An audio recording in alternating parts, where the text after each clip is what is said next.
Okay, so Stephen, we're in the Gate of Megiddo. In archaeological builds, you're going to see these lines like this, going up here, and this along here. That means when they dug down and discovered this, so this is all buried probably, when they discovered it, this was intact. They dug down, this wall was here. This wall was restored. So they found these stones tumbled down. They picked them up and put them there, but this was already here.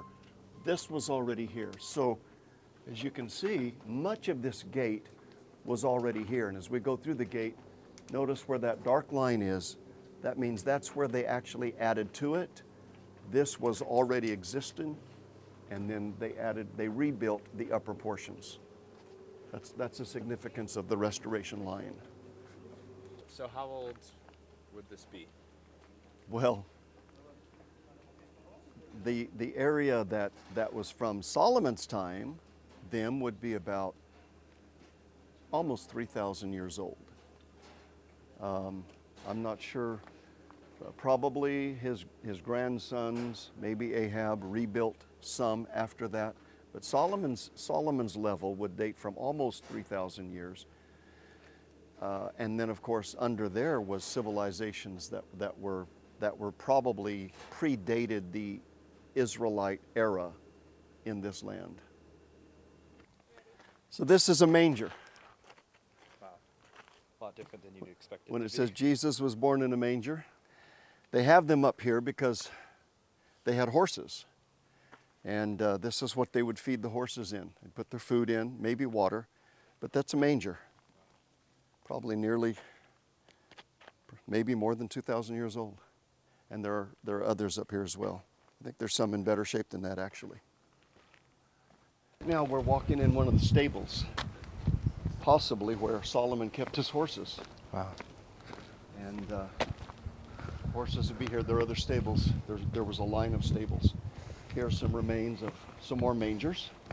And of course, they're found in this area because this is where they fed the animals. Here's one, here's one, here's one. And these are all originals. On this, yeah, they're originals. These are not reproductions. Right here, they put the feed for the animals in there, and they could keep animals on both sides and keep them ready for war. So this was probably one of Solomon's chariot cities, where he kept chariots and horses. So this was a public grain silo from the days probably of Jeroboam. There were two sets of stairs. One for people to take going down, one for people to take going up. I mean, you can see how narrow they are. So you can't cross anybody on that. Yeah. So in things like this, in very deep wells and storage silos like this, which were built down instead of up. Our silos are built up. Their silos were built down. In these very deep silos, you couldn't take a whole lot of room to build big stairways. Okay. And you couldn't pass anybody on a narrow stair. So they have two sets of stairs. Would there be an intersection point where they could switch stairways? They meet at the bottom. No. Oh, no. Okay. See there's no intersection. This starts here and goes down. That one starts there and goes down. So you would go down one and either unload or load, and then you would come up the other so that you wouldn't knock somebody else off the stair. That way they could keep a continuous stream of people going. Otherwise you'd have to wait and waste precious time. Wow. So when they designed these, two sets of stairs. Kind of ingenious. Yeah, it was very ingenious. It is. So at one time this was probably full of wheat. When the Bible says corn, it doesn't mean corn like we think of corn. They didn't have corn here. They had wheat. So when Jesus said, except a corn of wheat fall into the ground and die, he meant except a grain of wheat fall into the ground and die. Corn came from the New World. Yep. So these people really never heard of corn. The English and the King James Version use the word corn to describe a piece of grain, a corn of grain, or a corn of wheat. So at one time this was probably full of wheat or barley. The wall of the city was just over here. On the other side of that was the water source for the city, outside the wall, which is not a good thing. So what they did was they dug down here, they dug this pit, dug a tunnel all the way to the water source, and then they walled up the water source and covered it with dirt and wanted vegetation to grow on it so that the enemy, if this city was ever attacked, would not notice that there was a well there. So that's what we're walking through right now. The hole that they dug and the tunnel that they dug all the way through to get to the water source.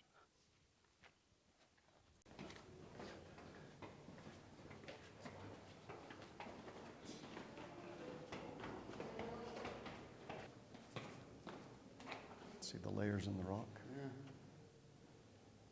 Iron tools, picks. Mostly picks. If you look close, you could probably see some pick marks. Wow. See this? Yeah. That's not very deep. See that? Of course, they wouldn't have had a boardwalk. No. Yeah.